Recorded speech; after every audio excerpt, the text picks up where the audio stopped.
Setelah lewat hari Sabat, Maria Magdalena dan Maria ibu Yakobus serta Salome membeli rempah-rempah untuk pergi ke kubur dan meminyaki Yesus. Dan pagi-pagi benar pada hari pertama minggu itu, setelah matahari terbit, pergilah mereka ke kubur. Mereka berkata seorang kepada yang lain, "Siapa yang akan menggulingkan batu itu bagi kita dari pintu kubur?" Tetapi ketika mereka melihat dari dekat, tampaklah batu yang memang sangat besar itu sudah terguling. Lalu mereka masuk ke dalam kubur, dan mereka melihat seorang muda yang memakai jubah putih duduk di sebelah kanan. Mereka pun sangat terkejut. Tetapi orang muda itu berkata kepada mereka, "Jangan takut. Kamu mencari Yesus orang Nazaret yang disalibkan itu. Ia telah bangkit. Ia tidak ada di sini.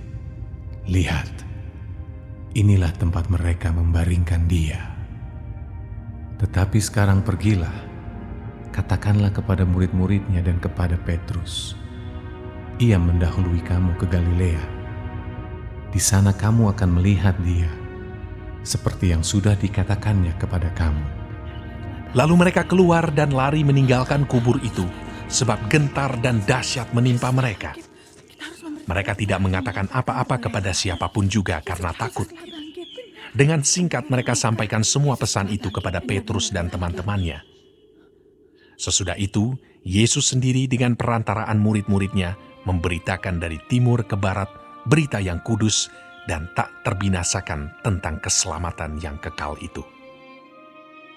Setelah Yesus bangkit pagi-pagi pada hari pertama minggu itu, ia mula-mula menampakkan dirinya kepada Maria Magdalena. Daripadanya, Yesus pernah mengusir 7 setan. Lalu perempuan itu pergi memberitahukannya kepada mereka yang selalu mengiringi Yesus dan yang pada waktu itu sedang berkabung dan menangis.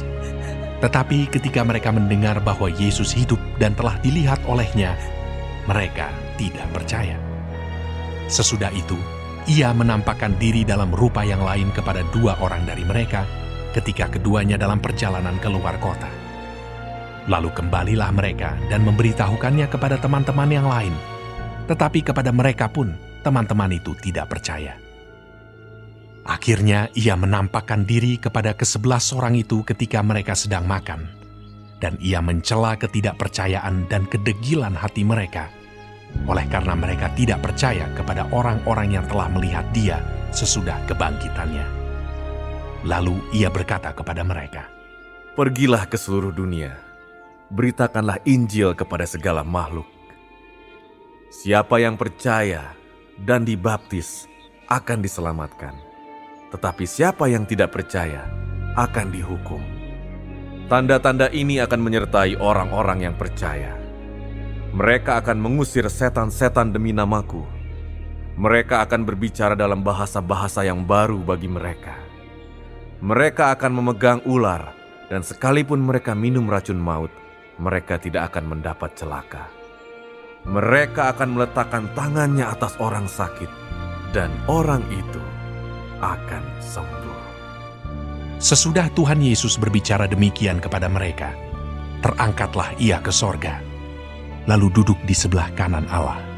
Mereka pun pergilah memberitakan Injil ke segala penjuru, dan Tuhan turut bekerja dan meneguhkan firman itu dengan tanda-tanda yang menyertainya.